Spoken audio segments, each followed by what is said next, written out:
सरकार, आपसे कहना चाहते हैं हम लोग, साला कमा के हिंदुस्तान के गरीब लोग जो है टैक्स भरते हैं, हिंदुस्तान सरकार को देते हैं, और सरकार जो है उन पैसों से कोरोना पीड़ित को विदेशों से लेके आती है और हिंदुस्तान के लोगों को भूखा मरने के लिए छोड़ देती है। आप लोग विदेशों से जहाजों में भर के कोरोना लेके आए और उस वजह से इस देश के गरीब लोग, गरीब मजदूर परेशान हो रहे हैं। हैदराबाद में मजदूर फंसे हुए हैं, मुंबई में मजदूर फंसे हुए हैं, पूना बेंगलुरु में मजदूर फंसे हुए हैं, दिल्ली में मजदूर फंसे हुए हैं, हरियाणा में और देश के हर एक राज्य में मजदूर फंसे हुए हैं। उन मजदूरों की क्या गलती थी? विदेश में फंसे हुए लोगों के लिए आपके पास समय रहता है। आप एयर इंडिया से लेके इंडिगो, स्पाइस जेट से लेके विस्तारा एयरलाइंस को आप विदेशों में भेजते हैं और वहां से कोरोना भर भर के इस देश में लेके आते हैं और इस देश के गरीब लोगों को समस्या होता है।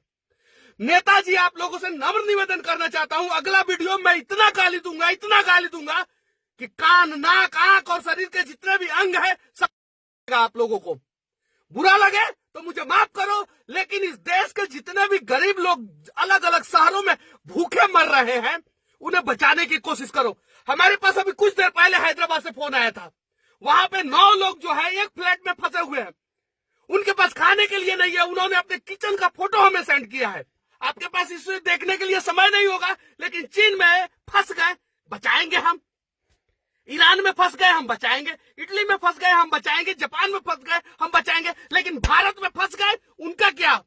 किसने कहा था इन्हें कि भारत छोड़ के विदेशों में जाओ? और लालच की वजह से ये साले विदेश गए थे, और ये सालों की वजह से जो है ये विदेश से कोरोना भर भर के लेके आए। इन सालों की वजह से भारत के जो है मासूम लोग फंसे हुए हैं, आज अपने घरों में बंद है। हम भी अपने घरों में बंद है, लेकिन इंसाफ सबके साथ होना चाहिए। जो विदेश में है उनके लिए आपके आंखों में आंसू आते हैं, और जो भारत में मर गए भूखे उनके लिए क्या?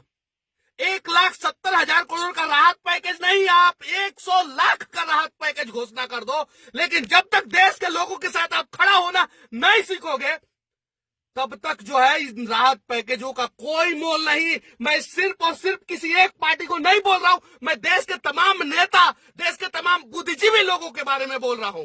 भारतीय टीम के तमाम क्रिकेटर, आप लोगों को स्टार हमने बनाया है, लेकिन कोरोना महामारी के बीच में आप लोगों ने 1 रुपया का अनुदान जो है लोगों को नहीं दिया है। फिल्म स्टार और बड़े बड़े हस्ती घर में बैठ के हाथ धो, गांड धो, ये धो, वो धो, ना जाने क्या क्या करते रहते हो, लेकिन 1 रुपया का डोनेशन आप लोगों ने कोरोना महामारी से लड़ने के लिए गरीबों को नहीं दिया है। आपके पैसे की जरूरत नहीं है और हमें नहीं चाहिए, लेकिन सरकार, आपसे कहना चाहते हैं हम लोग, साला कमा के हिंदुस्तान के गरीब लोग जो है टैक्स भरते हैं, हिंदुस्तान सरकार को देते हैं, और सरकार जो है उन पैसों से कोरोना पीड़ित को विदेशों से लेके आती है और हिंदुस्तान के लोगों को भूखा मरने के लिए छोड़ देती है। इनको किसने बोला था विदेश जाने के लिए? विदेश जाने से पहले ये साले क्या भारतीय सरकार से पूछे थे कि हम विदेश जाए कि नहीं जाए? विदेश तो चले गए। जब समस्या होता है तो मोदी जी बचा लो, जब समस्या होता है तो मोदी जी बचा लो। सालों, तुम्हारे वजह से 130 करोड़ लोग जो है आज इस देश में परेशान है, अपने अपने घरों में बंद है। मेरा एक दोस्त है जो बिहार और झारखंड के बॉर्डर पे अभी एकदम से लॉक्ड हो चुका है, उसके पास खाने के लिए कुछ नहीं है, उसे समस्या हो रहा है। उसकी एक छोटी सी मासूम बच्ची है गांव में, उसे समझ में नहीं आ रहा है कि मेरे पापा है कहां।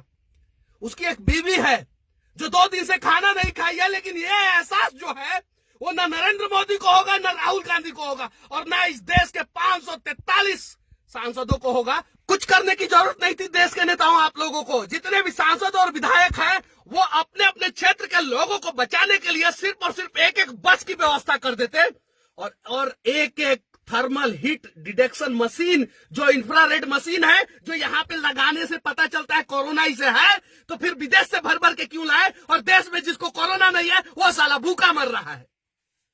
आप कहते हो कि हम प्यार से बात करें। पिछले 3 दिन से हम प्यार से विनती कर रहे हैं कि हमारे देश के लोगों को कम से कम बचाओ, उन्हें उनके घर तक पहुंचाने की व्यवस्था करो, लेकिन आप सुनते नहीं हो। आज जो है हमें इसलिए टाइट होके बोलना पड़ रहा है क्योंकि आपका कान जो है वो सीधी बात और धीरी बात सुनता ही नहीं है। आज इस देश के नेता, आप सभी से नम्र निवेदन है, चाहे पक्ष हो चाहे विपक्ष हो, आप लोगों को इस देश के लोगों के लिए खड़ा होना पड़ेगा और इस देश के गरीब लोगों को बचाना पड़ेगा। कंटेनर में, पटना के कोइलहर में कंटेनर में मजदूर पकड़े गए। वो कंटेनर में क्यों आ रहे थे और कंटेनर में पकड़े जाने के बाद पुलिस मार रही है? हरियाणा में मजदूर कंटेनर में पकड़े गए हैं। क्यों कंटेनर में पकड़े गए हैं?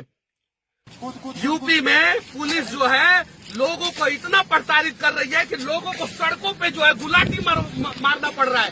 पंजाब पुलिस बिना सोचे समझे जो है किसी के ऊपर डंडा चार्ज कर रही है। एमपी की स्थिति देख लो आप, वही है। कर्नाटक, केरल, पश्चिम बंगाल, हर राज्य की पुलिस की वही स्थिति है। हर जगह से वीडियो आ रहा है, आज यहाँ पे इतने लोगों को पुलिस वालों ने मारा, आज यहाँ पे इतने लोगों को पुलिस वालों ने मारा। आप जो भारत के लोगों को मार रहे हो, आप एक बार क्यों नहीं उन लोगों को मारे? एयरपोर्ट पे जब उतर रहे थे और जब आपको पता चला इन्हें कोरोना है तो उन्हें 50-50 डंडा क्यों नहीं मारे? क्योंकि उन्होंने विदेश में कुछ गलती किया था, तभी उन्हें कोरोना हुआ। आज हिंदुस्तान के लोग जो है, गरीब मासूम लोग हैं, वो आपके डंडा खाने के लिए तैयार है।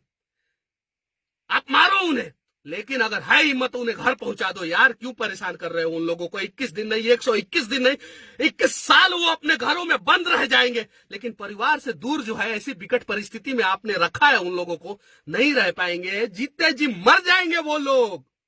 इसके लिए आप लोगों को आवाज उठाना पड़ेगा। और मैं देश के प्रधानमंत्री, आदरणीय प्रधानमंत्री जो काम कर रहे हैं उनकी जितनी भी प्रशंसा की जाए कम है, लेकिन आपने एक गलती कर दिया है और उस गलती को सुधारना आपकी जिम्मेवारी है। आप हर राज्य के मुख्यमंत्री को ऑर्डर दो कि वह अपने अपने राज्य के लोगों को जो है किसी भी हाल में कहीं भी फंसे हैं उन्हें बाहर निकाले। कुछ करने की जरूरत नहीं है। हर जिला का हेल्पलाइन नंबर होना चाहिए। हर जिला के लोग जो है अगर देश के किसी भी कोने में फंसे हैं, अपने जिला के हेल्पलाइन नंबर पे कॉल करें और उस जिला के प्रशासन की जिम्मेवारी बनती है कि वो किसी भी हाल में उन्हें निकाले। चीन से आप निकालते हो, उज्बेकिस्तान से निकालते हो, तेहरान से निकालते हो, ईरान से निकालते हो, इराक से निकालते हो, इटली से निकालते हो, अमेरिका से निकालते हो। भारत में क्यों फंसाते हो लोगों को? इसलिए फंसाते हो ना कि वो गरीब है, वो कुछ बोल नहीं सकते, वो आवाज उठा नहीं सकते। भगवान के घर में देर है अंधेर नहीं, और भगवान की लाठी जो है वो दिखती नहीं है लेकिन चलती है। और जब चलती है ना, ये पुलिस की लाठी जो गरीबों पे गिर रही है ना, उससे ज्यादा दर्द करता है। अच्छा लगे तो इस वीडियो को उन तमाम लोगों के लिए पहुंचा दो, इस देश के प्रधानमंत्री और राज्य के हर एक मुख्यमंत्री के पास, ताकि उनकी आंख खुले और कान तक हमारी बातें पहुंच सके। और जितने भी गरीब लोग दूसरे दूसरे राज्यों में फंसे हैं, उनकी मेडिकल स्वास्थ्य जांच के बाद जो है उन्हें उनके गांव में, उनके घर पे, उनके शहर में छोड़ा जा सके। जय हिंद, वंदे मातरम।